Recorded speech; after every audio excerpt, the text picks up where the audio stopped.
pour le groupe communiste et citoyen.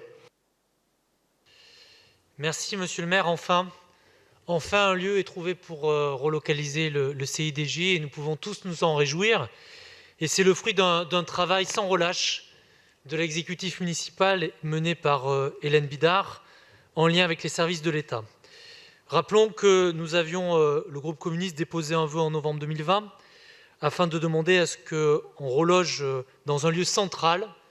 Et je trouve que le lieu qui est choisi, qui est l'ancienne mairie du 1er arrondissement en face du Louvre, est un lieu très central, très accessible pour les jeunes, puisqu'on est sur la ligne 1 du métro et à proximité des Halles.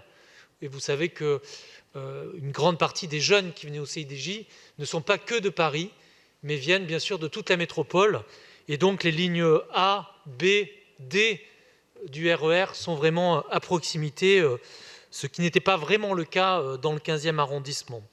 Je voudrais enfin dire qu'en avril, nous avons délibéré sur le relogement dans cette mairie et que le nouvel accord avec l'État permet de séparer à la fois le service d'accueil dédié aux jeunes et les services administratifs que l'État accueilleront rue Audigny dans le 13e arrondissement. Et c'est pour ça que les surfaces ne sont pas les mêmes. N'allons pas dire qu'on va réduire les surfaces, au contraire. On va avoir un site qui va permettre d'accueillir dans des bonnes conditions l'ensemble des jeunes.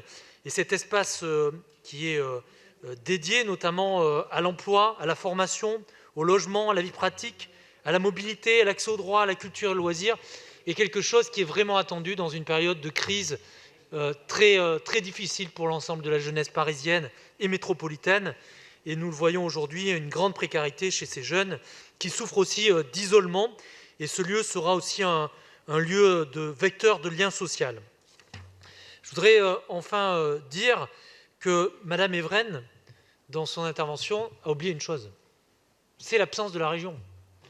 Alors, il y a sur ce dossier certains qui tiennent leurs promesses et leurs engagements, c'est le cas de la ville de Paris, c'est le cas de l'État, et puis il y a ceux qui désertent, ceux qui quittent la table en pleine campagne électorale, qui vont nous faire des promesses sur plein de choses, mais le résultat de ce mandat de la région, ça sera la fin du financement du CIDJ.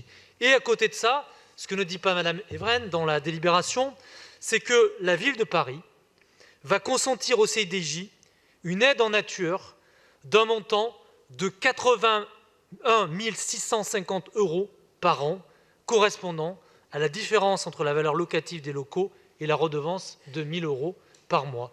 Voilà ce que la ville va permettre de faire et ce que la région se dédouane complètement. Donc nous avons vraiment envie dans ce mandat de pousser cette politique de jeunesse, de multiplier les lieux d'accueil, d'information, d'insertion aussi par l'emploi.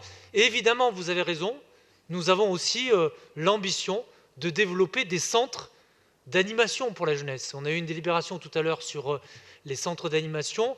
Eh bien, sachez compter en tout cas sur le groupe communiste pour que mon cher Paul Simondon, adjoint aux finances et maire actuellement, au pupitre, nous serons très attentifs sur la question du plan d'investissement de mandature pour l'ensemble des équipements de jeunesse. En tout cas, nous voulons vous remercier et vous féliciter d'avoir mené au bout ce dossier du CIDJ.